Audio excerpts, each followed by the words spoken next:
রাজনীতিতে জয় পরাজয় থাকে, কিন্তু কেউ কি এমন আছে যে কোনোদিন হারেনি? কল্পনা করুন এমন একজন নেত্রীর কথা, যিনি ১৮ বার জাতীয় নির্বাচনে লড়েছেন এবং অবিশ্বাস্যভাবে ১৮ বারই জয়ী হয়েছেন। ২৩টি আসনে প্রতিদ্বন্দ্বিতা করেছেন, কিন্তু হারের তিক্ত স্বাদ তাকে কোনোদিন স্পর্শ করতে পারেনি। তিনি বাংলাদেশের প্রথম নারী প্রধানমন্ত্রী এবং মুসলিম বিশ্বের অন্যতম প্রভাবশালী নেত্রী বেগম খালেদা জিয়া।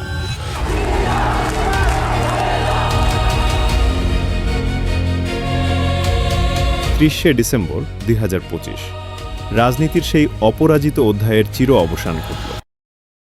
কিন্তু কিভাবে একজন সাধারণ গৃহবধূ থেকে তিনি হয়ে উঠলেন রাজপথের আয়রন লেডি? ১৯৪৫ সালে অবিভক্ত দিনাজপুরে তার জন্ম।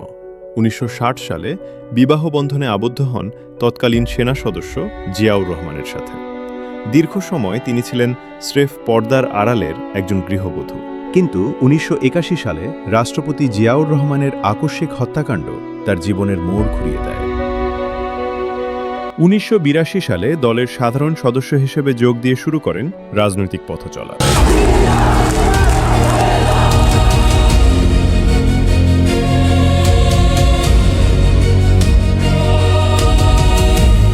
১৯৮৪ সালে যখন তিনি বিএনপির চেয়ারপারসন হিসেবে দায়িত্ব নেন, তখন সামনে ছিল স্বৈরশাসনের পাহাড় সমান বাধা, কিন্তু তিনি ছিলেন আপোষহীন। ৯ বছরের দীর্ঘ সংগ্রামে তিনি প্রমাণ করেছিলেন মাথা নত করার জন্য তার জন্ম হয়। খালেদা জিয়ার রাজনৈতিক জীবনের সবচেয়ে বড় বিস্ময় তার নির্বাচনী রেকর্ড।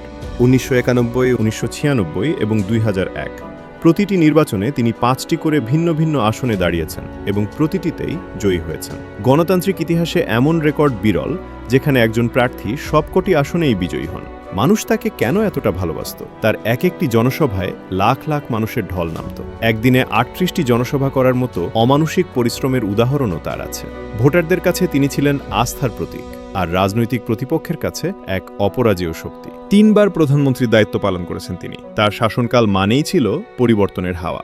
মেয়েদের অবৈতনিক শিক্ষা এবং উপবৃত্তি চালু করে তিনি নারী শিক্ষায় বিপ্লব ঘটিয়েছিলেন। দক্ষিণ এশিয়ার বিস্ময় যমুনা বহুমুখী সেতুর সফল সমাপ্তি তার আমলেরই এক বিশাল অর্জন। ১৯৯১ সালে রাষ্ট্রপতি শাসন ব্যবস্থা থেকে সংসদীয় শাসন ব্যবস্থায় ফিরে আসার ক্ষেত্রে তার সাহসী ভূমিকা আজও স্বীকৃত। তিনি কেবল দেশ শাসন করেননি, বরং আধুনিক বাংলাদেশের অর্থনীতির ভিতটা মজবুত করে দিয়েছিলেন। কিন্তু এই সাফল্যের আড়ালে লুকিয়েছিল চরম নিঃসঙ্গতা আর নির্যাতন। ২০১৫ সালে বিদেশে থাকাকালীন ছোট ছেলে আরাফাত রহমান কোকোর মৃত্যু ছিল তার জীবনের সবচেয়ে বড় আঘাত। রাজনৈতিক জীবনের শেষ ভাগে তাকে একাকী পার করতে হয়েছে পরিত্যক্ত কারাগারের অন্ধকার ঘরে।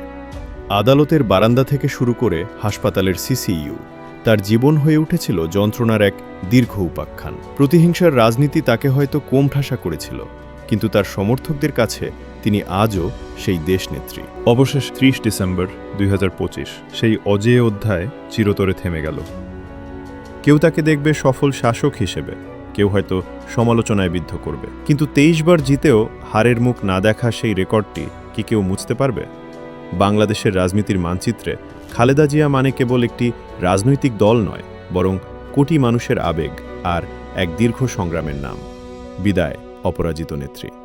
আপনার চোখে খালেদা জিয়ার শাসন আমলের সবচেয়ে বড় সফলতা কোনটি?